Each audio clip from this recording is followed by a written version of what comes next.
ఎప్పుడైతే ఇది పాడయిందో, వెంటనే మనకి అర్థమవ్వాల్సిందేంటో తెలుసా? మనం ఎక్కడో జారిపోయాం. ఎక్కడో మనం పడిపోయామని మనకి అర్థమవ్వాలి. బైబిల్ గ్రంథంలో అలాగే చాలామంది భక్తులు మనం చూస్తా ఉన్నాం. భక్తుడైన యేసేపుని మీరు చూడండి.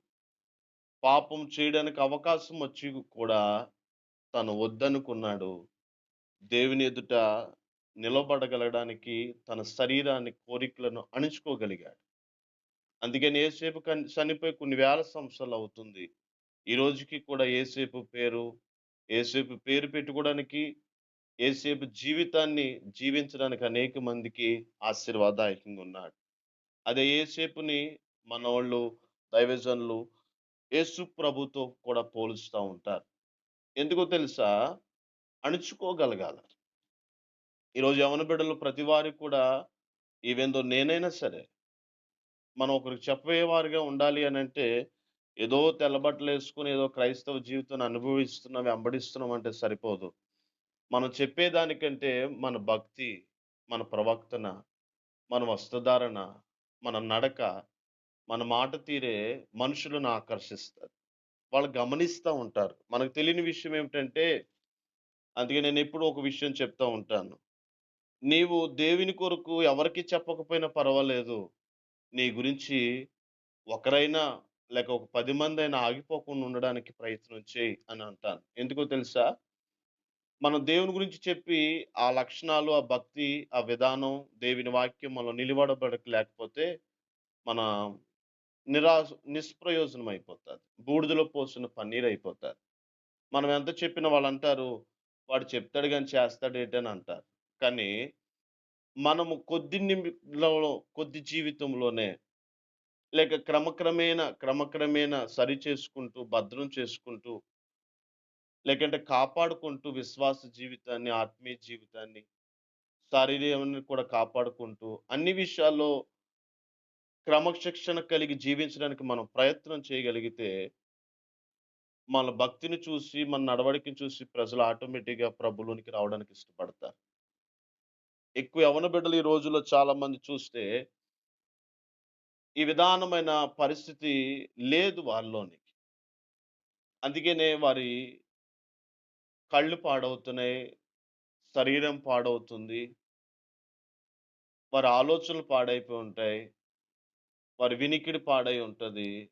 వారి సెల్ ఖరాబ్ ఉంటది. వారి గదంతా చీకటిమయంగా కనపడతది. ఎందుకో తెలుసా? ప్రాకారం లేదు వాళ్ళకి.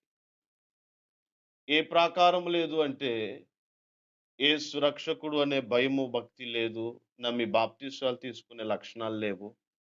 ఏదో మా పూర్వీకులు భక్తి ప్రారంభించారు. మేము అలాగే నడుచుకుంటూ పోతే సరిపోద్దిలే అని అనుకుంటూనే గతించిపోతా ఉన్నాయి. అందుకనే ఏ వ్యక్తి పేరు కూడా, ఏ భక్తుడి పేరు కూడా చూస్తే ఆశీర్వాదంగా మనకి ఈ యుగంలో కనపడట్లేదు. అందుకని భక్తుడు చాలా స్పష్టంగా చెప్తున్నాడు. మనస్సును అణుచుకోవాలి.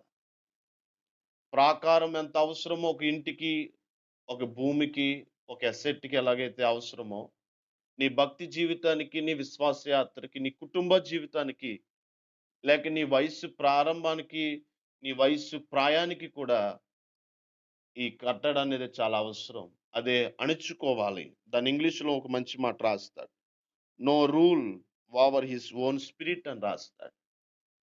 ఒక రూల్ అనే పద్ధతి ఉండాల. నీ స్పిరిట్, నీ ఆత్మకి, నీ శరీరానికి నీవే ఒక కత్తిరిస్తూ ఉండాలి. మీరెప్పుడైనా చూడండి పార్క్‌లో చాలా మొక్కలు చాలా అందంగా ఉంటాయి. వాటి దగ్గరికి వెళ్లి మనం ఫోటోలు తీసుకుంటాం. తీరా చూస్తే అది మర్రి చెట్టు. తీరా చూస్తే అదొక పెద్ద వృక్షం. దాన్ని ఆ తోటమాలి కట్ చేస్తూ ఉంటాడు కాబట్టి, అది నిండుగా, చక్కగా, అందంగా కనపడతాయి.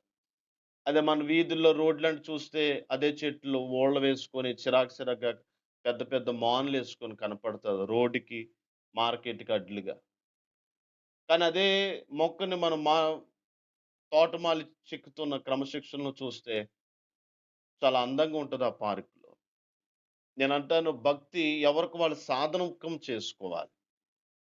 ఎవరో భక్తి చెప్తే అదెలా ఉంటది అంటే, "ఒరేయ్ బాబు పట్టేస్తున్నారురా వీళ్ళు, చేయకపోతే బాగోదేమో, మావోడు గదా!" అన్న ఫీలింగొస్తా ఉంటది.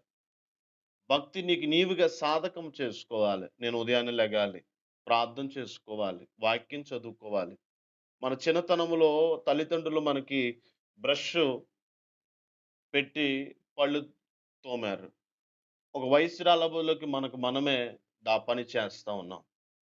ఒక్కోసారి అది చేయకపోయినా పెద్ద ప్రమాదం ఏం కాదు. కానీ అది వాళ్ళు చెప్పారు ప్రారంభం. ఆ తర్వాత దాన్ని కంటిన్యూ చేస్తా ఉన్నాం మనం. ఎంత మధ్యాహ్నమవని, ఎంత అర్ధరాత్రి లేచినా తప్పనిసరిగా మొఖం కడుక్కోవడానికి ప్రాధాన్యత ఇస్తాం. అలాగే నీ భక్తి జీవితానికి అయ్యగారు చెప్పాలి, లేక మా మావయ్య ఆనందరావు గారు చెప్పాలి, లేదంటే శేఖర్ అన్న చెప్పాలి, లేదంటే ప్రవీణ్ చెప్పాలి, వాళ్ళు చెప్తారు మనం చెయ్యాలి అనే ఆలోచన రాకూడదు. విశ్వాస జీవితంలో పరిశుద్ధాత్మ చేత నడిపింపు కలిగిన వాడై ఉండాలి. నువ్వు తోపుడు బండిగా ఉండకూడదు.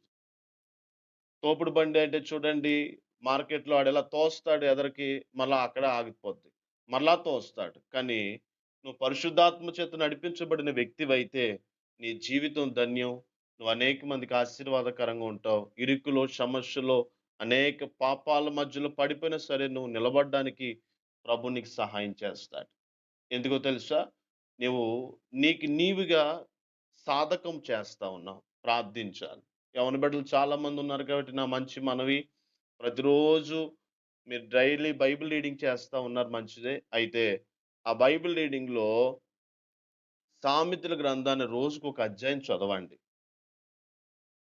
31 అధ్యాయాలుంటాయి. రోజుకొక అధ్యాయం చదవండి. రెండవది, కనీసం కొన్ని నిమిషాలు నీకు నీవుగా బాధ్యత కలిగి ప్రార్థన చేసుకోవడానికి ఇష్టపడు. ఇంటికాడోళ్ళు చేయమన్నారని చేయకు. బలవంతమైన ప్రక్రియ ఎప్పుడు కూడా చిరాకుగానే కనపడతది. అది ప్రయోజనం కాదు. అది బలం కూడా చేకూర్చదు. మనకు మనంగా ఇష్టంగా తినే అన్నం కొద్దిదైనా సరే అది బలం అనిపిస్తది, ఆరోగ్యం అనిపిస్తది. ఎవరో బలవంతంగా కొట్టి పెడితే అది చిరాగ్గా, కడుపుకి అనీజీగా కనపడతది. అందుకని భక్తి జీవితంలో నీకు నీవుగా సాధకం చేసుకోవడానికి ఇష్టపడు. అదే భక్తిని అణుచుకోలేక ఒక నాజీరు చేయబడిన దేవుడి చేతే ముందుగా తన తల్లిదండ్రులకు ప్రమాణం చేసి, వాగ్దానం చేసి, ప్రవచనంగా నాజీరు చేయబడిన సంసోన్‌ని మనం చూస్తా ఉన్నాం. అతడు చాలా భక్తిగా ప్రారంభించాడు. ముగింపు మాత్రం చాలా విషాదంగా ముగించడం మనం చూస్తా ఉన్నాం. ఎందుకో తెలుసా? తను ఫిలిష్తీయులైన శత్రువులను కొట్టగలిగాడు. దేవుని ఆత్మను తన మీదకి నిత్యము నింపడానికి, ప్రవహించడానికి అలాగ నిలబడగలిగాడు. కానీ స్త్రీ వ్యామోహాన్ని జయించలేకపోయాడు. శరీర కోరికలను జయించలేకపోయాడు. అందుకనే ఏలుబడి చేయవలసిన న్యాయాధిపతి, వ్రతం చేయబడిరి, నాజీరు చేయబడి, తల్లి గర్భంలోనే దేవుడి కొరకు ప్రతిష్ఠించబడిన ఒక యవ్వన బిడ్డ అకాల మరణం, మరణమే చాలా శోభనీయముగా మరణిస్తా ఉంది. తను దేవుని కొరకు నిలబడినప్పుడు ఫిలిష్తీయులను గడగడలాడించాడు. ఇశ్రాయేలీయులకి న్యాయాధిపతిగా, తీర్పరిగా ఉన్నాడు. అయితే తను ఇది బాగానే ఉంది. దేవుని ఆత్మ నాతోటే ఉంది గదా! అనుకున్నాడు కానీ, తను చేయకూడని తప్పు చేయడం ప్రారంభించాడు. భవిష్యత్తును కోల్పోయాడు. ఈ రోజుకి ఎవరు ఆయన పేరు పెట్టుకోవడానికి ఇష్టపడరు. అలాగా ఆయనకిలా జీవించడానికి కూడా ఎవరు ఇష్టపడరు. ఎందుకో తెలుసా? అణుచుకోలేకపోయాడు. ప్రాకారాన్ని కట్టుకోలేకపోయాడు. అందుకనే లోకం తనలోనికొచ్చేసింది. స్త్రీ తనలోనికొచ్చేసింది. పాపిష్టి ఆలోచనలన్నీ వచ్చేసినాయి. పతనమైపోయింది బ్రతుకు. మీరు సముద్రానికెళ్ళి చూడండి. అక్కడ చాలా ఓడలు, చాలా షిప్పులుంటాయి. వాటిలో బ్రతుకు తెరువవి. ఆ నీరు లేకపోతే, ఆ సముద్రం లేకపోతే అవి ఎక్కడికి వెళ్ళలేవు.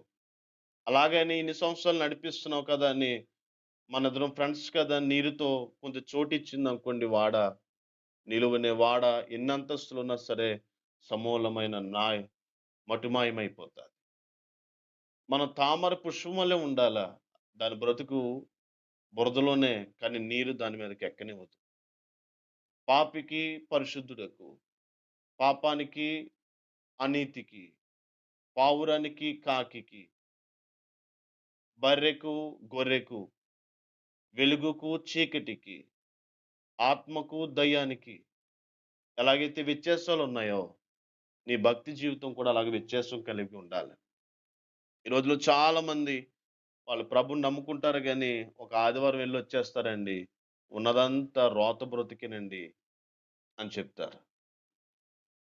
ప్రభువు ప్రకటన గ్రంథంలో అదే చెప్తాడు. "యవన బిడ్డా, నువ్వు ఉంటే ఎచ్చగానైనా ఉండు, లేక చల్లగానైనా ఉండు. నటనొద్దు." బైబిల్ గ్రంథంలో మీరు ఎంత ఘోర పాపినైనా ప్రభు క్షమించాడు కానీ, వేషధారణ ఆయన క్షమించలేదు. వేషాలేసుకుండే బ్రతుకు. అయ్యగారున్నారని, పెద్దోళ్ళున్నారని, చిన్నోళ్ళున్నారని నటన. వేషధారణకు చాలా అయిష్టం, చాలా చిరాకు లేకంటే ఆయన కోపం మాట వేషధారణ అంటే. ఆయన టైంలో పరిసయ్యులు, సుంకర్లు, శాస్త్రులను, సద్దూకాయలని ఆయన ఊరుకోలేదాయన.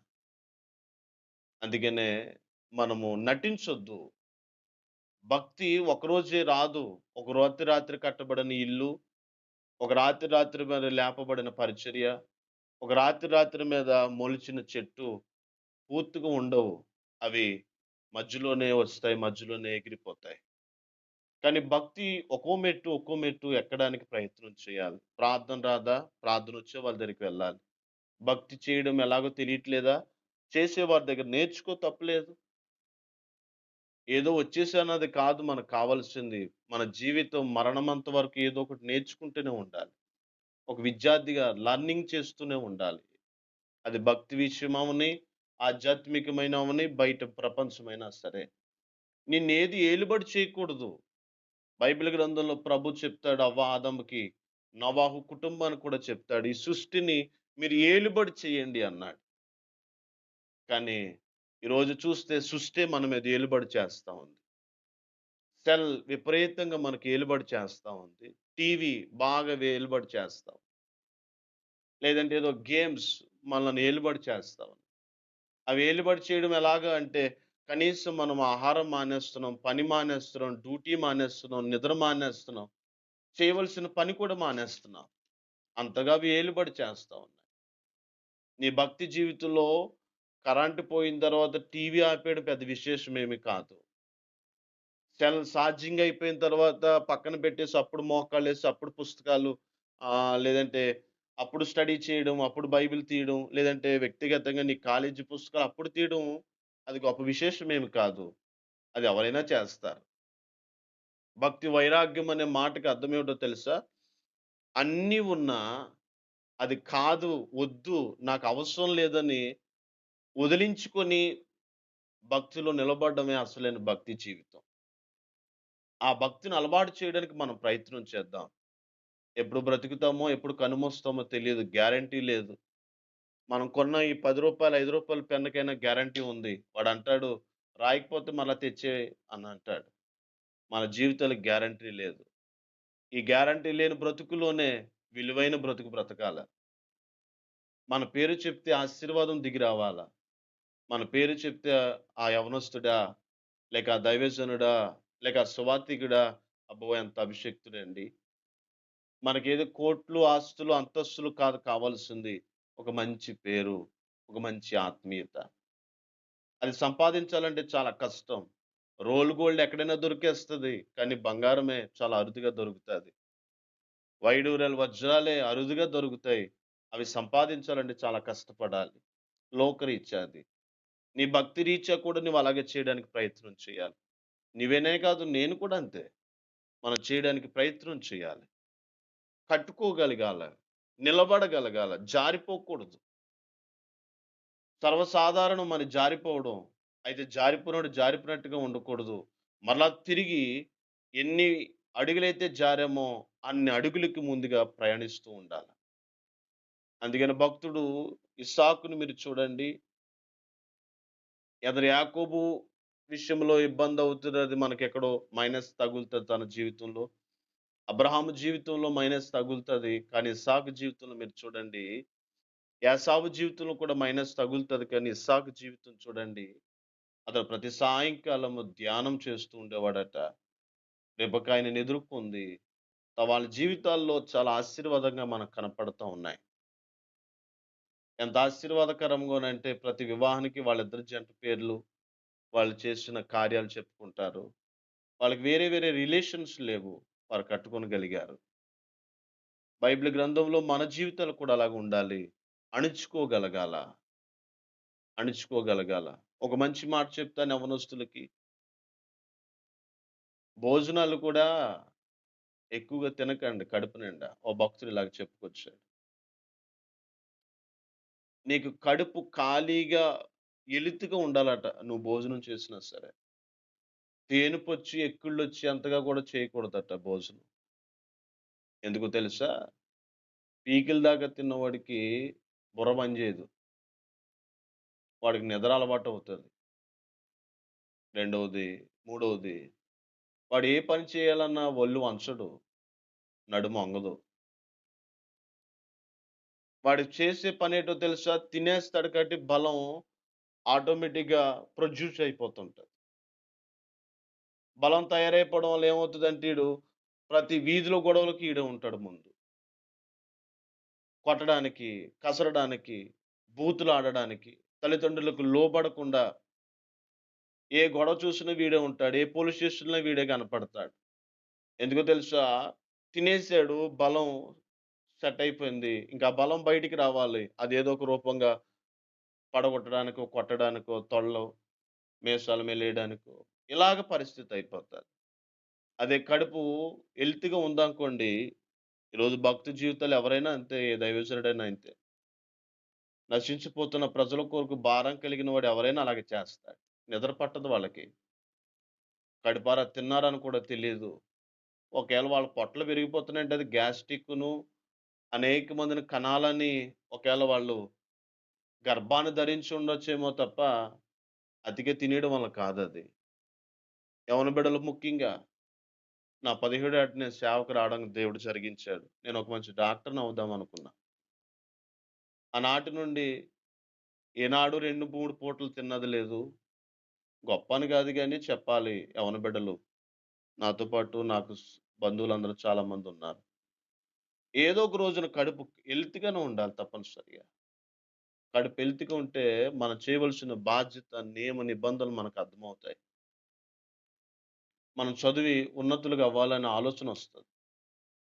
నీకు నీవుగా మీరెప్పుడైనా ఒకటి గమనించండి అణుచుకోలేననే మాటకి చెప్తున్నాను. సెల్ ఎవరు వాడతార్రా ఎక్కువంటే బుర్ర పనిచేయనోడు వాడతాడని చెప్పాడు ఓ భక్తుడు. మైండ్ సెట్ సరిగ్గా లేనోడు చేయగలుగుతాడట. ఏంటే దాని మీద నియంత్రణ లేదు.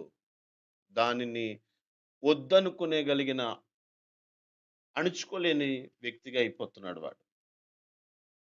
మీరెప్పుడైనా చూడండి పెద్ద పెద్ద నాయకులు, శాస్త్రవేత్తలు, రాజకీయ నాయకులు, భక్తులు వాళ్ళు సెల్‌తో ఎక్కువ ఉండడం మనం చూడడం. ఎందుకో తెలుసా? వాళ్ళు పని మీద ధ్యాసుంటది. వారు చేస్తున్న కర్తవ్యం మీద ధ్యాసుంటది. ఈవెన్ దో పెద్ద పెద్ద ఐఏఎస్, ఐపీఎస్, కలెక్టర్స్ లేదంటే ఎవరైనా నాయకులు ఎవరైనా తీసుకోండి. వాళ్ళు మనకులాగా అస్తమానం సెల్‌తో కనపడరు. ఎందుకనంటే వాళ్ళకొకంటూ నియంత్రణ ఉంది. వారు అణుచుకోగలుగుతున్నారు. దాన్ని వద్దనుకోగలుగుతున్నారు. మనం అలా చేయగలగాలి. దానియేలు చూడండి రాజు పుష్టికరమైన ఆహారం వద్దనుకున్నాడంతే. నేను అధ్యాయాలు, వచనాలు చెప్పొచ్చు. బయట విధంగా పాస్టర్ గారు మెసేజ్‌గా. కాదు ఇది మెసేజ్‌గా కాదు. కొన్ని రివైవల్‌గా లేకంటే కొన్ని హెచ్చరికమైన మాటలు మీ అందరికి చెప్తున్నాను. వద్దనుకున్నాడు. నిలబడిపోయాడు ప్రభు కొరకు. షడ్రక్, మేషక్, అబేద్నెగో దండం పెట్టండి అని చెప్పారు. వద్దు మాకు మరణిస్తామని నిలబడ్డారు. ఆ టైంలో చాలామంది యూదులు అనుకున్నారంట వీళ్ళకిలాగాని మనం కూడా నిలబడితే బాగుండును. మనం ఈ దేశానికి అధిపతులవుదుమేమో అనుకున్నారట. లేదు ఒకసారి అవకాశం వస్తది. నీ ఇంటర్మీడియేట్ చూడండి 10థ్ క్లాస్ పాస్ అయిపోయిన వెంటనే ఇంటర్మీడియేట్‌లో నువ్వు ఏ గ్రూప్ తీసుకుంటావో ఆ గ్రూప్ విధానంగానే నీ జీవితం అంతా నడుస్తది.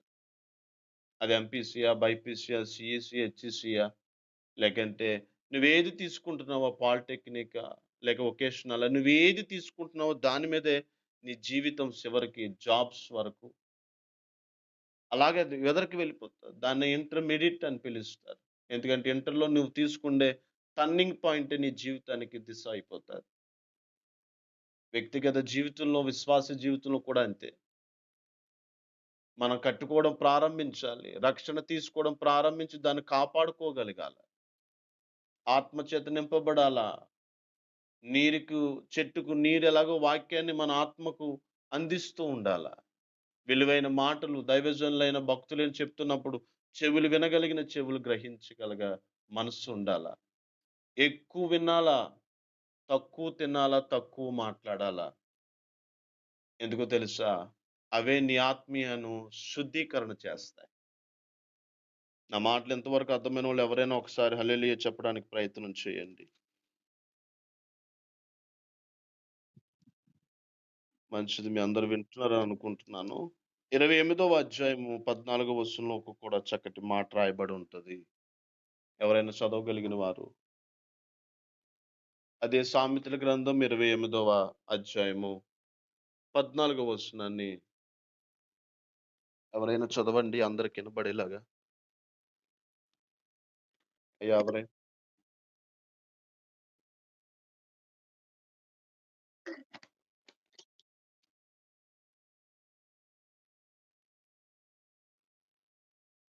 మంచిది.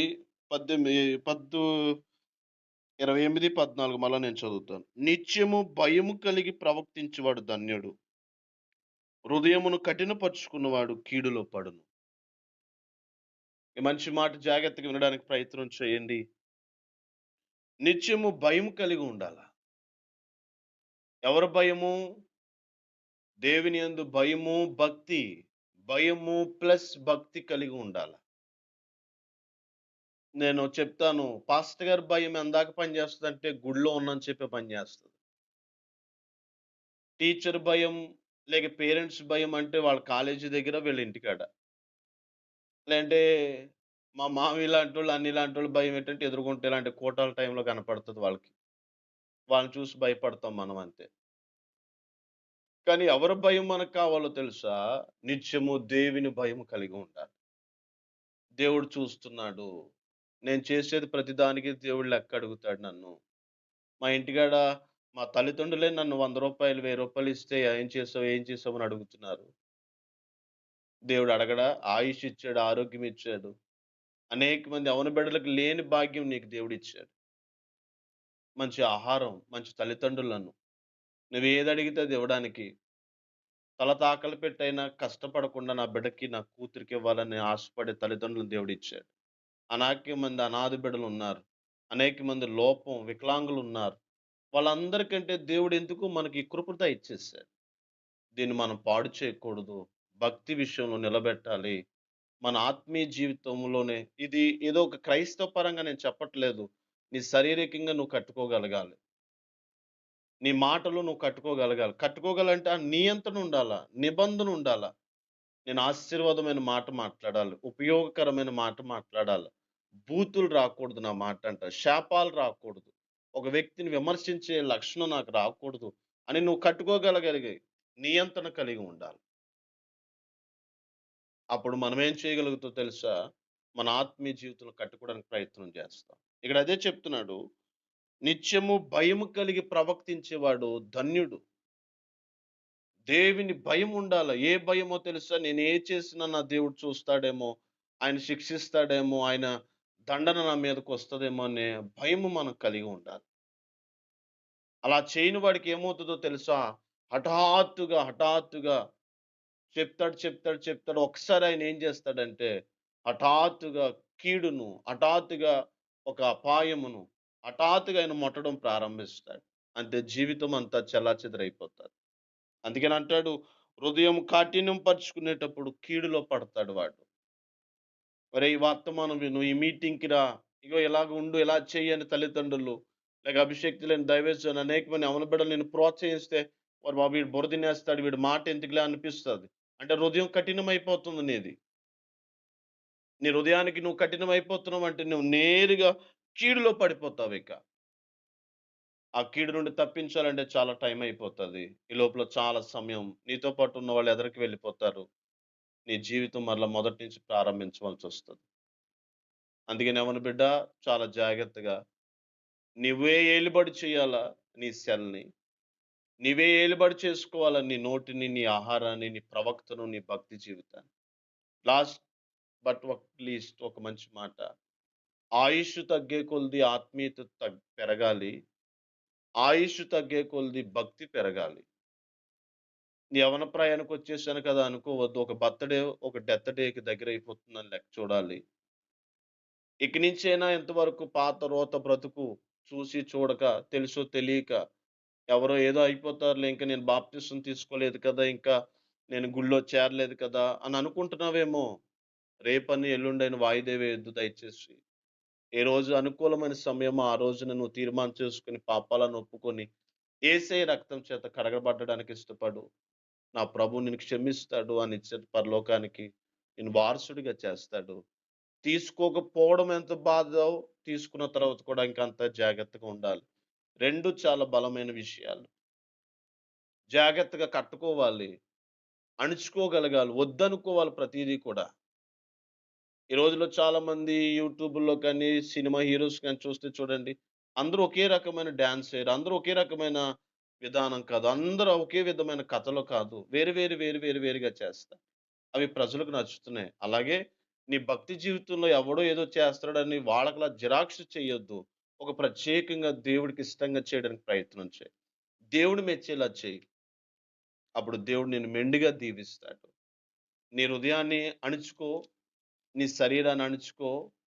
నీ ఆత్మీయ జీవితంలో ఏ లక్షణాలు నీవు కలిగి ఉండడానికి ప్రయత్నం చేయాలో, అవి చేయడానికి, పొందడానికి ప్రయత్నం చెయి. అవసరమైతే ఉపవాసం ఉండు. అవసరమైతే పెద్దల సలహా తీసుకో. అవసరమైతే ప్రభు దగ్గర కనిపెట్టు. అంతే తప్ప తప్పిపోవద్దు.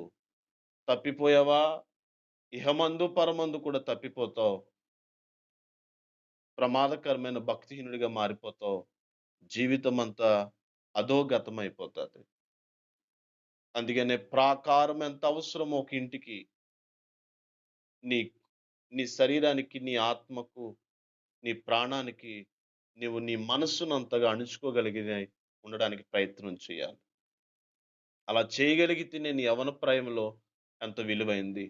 ఇక్కడ చూడండి ఇదంతా తెల్లగానే కనపడుతుంది. ఇక్కడేదో ఒక బ్లాక్ ఇంక్ గాని, లేదంటే ఒక నల్ల కలిగింది ఏదో ఒకటి ఒక మచ్చదేశాననుకోండి, అప్పుడేం కనపడుతది? అందరూ అంటారు, "ఎనకాల మచ్చ కనపడుతుందండి" అంటారు.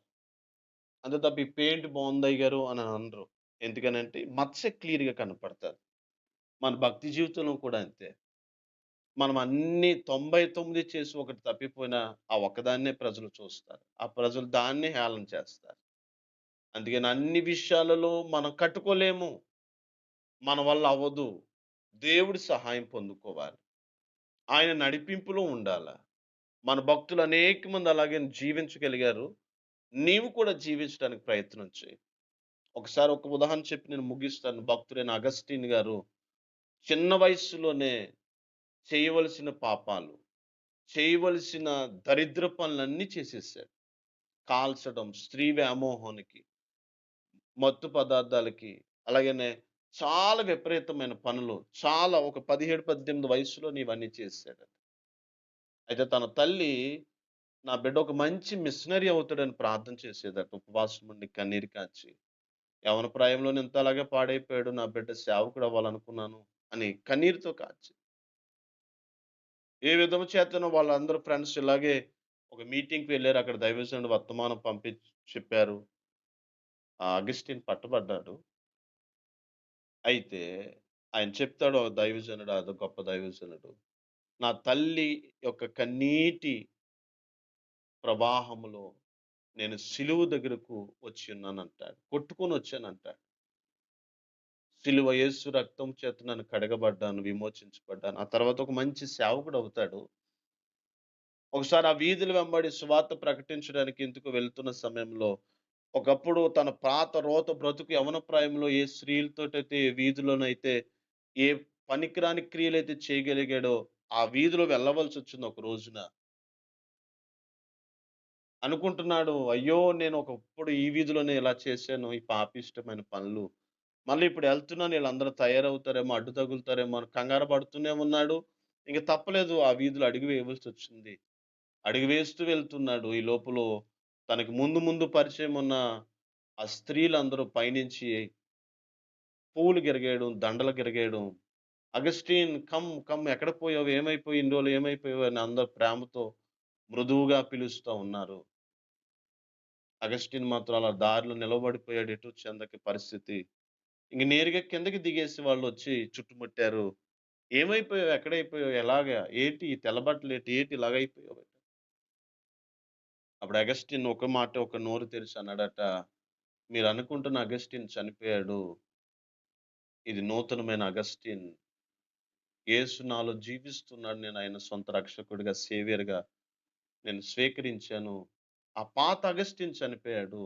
ఇతను క్రీస్తులో నివసిస్తున్న అగస్టిన్" అని చెప్పాడు. వాళ్ళు ఆశ్చర్యపోయారు. వెనక్కి వెళ్ళిపోయారు. నడుచుకుంటూ వెళ్ళిపోయారు. అది చూడండి ఎంత ఆశ్చర్యమైన సంభవం. ఒక భక్తుడు చేయవలసిన విధానం వాళ్ళకి సహకరించి రమ్మని చెప్పినా సరే, అలాగ పాతిపెట్టేసుకున్నాడు. అలా అణుచుకోగలిగాడు. అలాగ వదిలేసుకున్నాడు. ఈరోజు మన జీవితంలో కూడా అలా చేయబడాలని యవన బిడ్డలుగా మరీ ముఖ్యంగా మిమ్మల్ని ప్రేమతో కోరి, ఈ మంచి సలహా చెప్తా ఉన్నాను. నీ శరీర ప్రాణ ఆత్మలు ప్రభు మీద లగ్నం చేసుకో. దేవుని భయం కలిగి ఉండు. ఎవరి భయమైనా సరే నిన్ను అంతంత మాత్రమే. దేవుని భయం కలిగి ఉండు. దేవుడు నీతో ఉంటాడు. అప్పుడు నువ్వు అనేక మందికి ఆశీర్వాదకరంగా ఉంటావు. దేవుడు మనల్ని దీవించి, ఒక గొప్ప తరానికి, ఒక తరముగా, ఒక ఉన్నతమైన దీవెనగా అందరూ సేవకులు అవ్వక్కరొద్దు.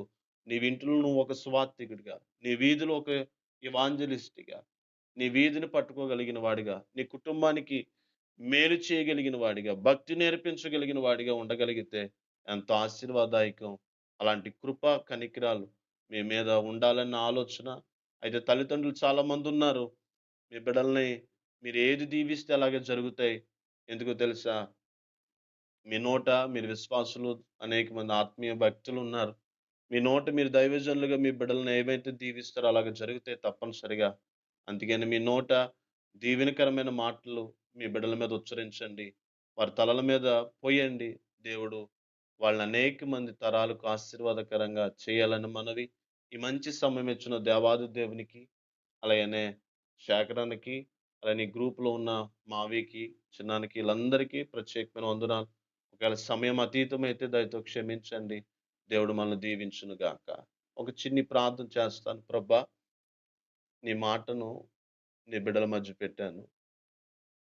అన్నీ అర్థమవ్వాలని కాదు కానీ మీరు ఏ మాట ఎవరిని పట్టుకుందో, ఏ మాట ఎవరితో మాట్లాడి, ఎవరిని సరిచేయాలని నీ మాట విడుదలయ్యిందో, ఆ మాటలు వారి జీవితంలో నాటబడనియండి. పాపాన్ని, పాపిష్టి కార్యాలను నరికివేయనీయండి. కట్ చేయండి, కాల్చివేయండి. నీ పవిత్రమైన సంతోషం, ఆనందం బిడల మీద ఉంచండి. వాక్యం నీరు కట్టి ఫలింపు చేయమని, సర్వ మహిమ ఘనత మీరు పొందుకోవలసిందని. ఈ పరిచర్యను, ఈ ఐక్యతను, ఈ జూమ్ మీటింగ్‌ను తరాలకు, రోజులకు పెంచండి. అనేక మంది చేర్చబడి, విలువైన మాటలను మీ బిడ్డలకు అందింప చేయండి. ఇందులో పాల్గొంటున్న అనేక మంది స్పీకర్స్, దైవజనులను బలపరచండి. వాడుకోమని. యేసు నామాన ప్రార్థించి వేడుకుంటున్నాం పరమ తండ్రి. Amen. Thank you sir.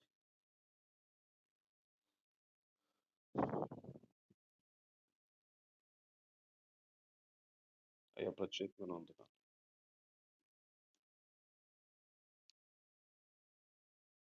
Thank you sir. సమయం అతీతమైతే మమ్మల్ని మన్నించాలి. హ్మ్.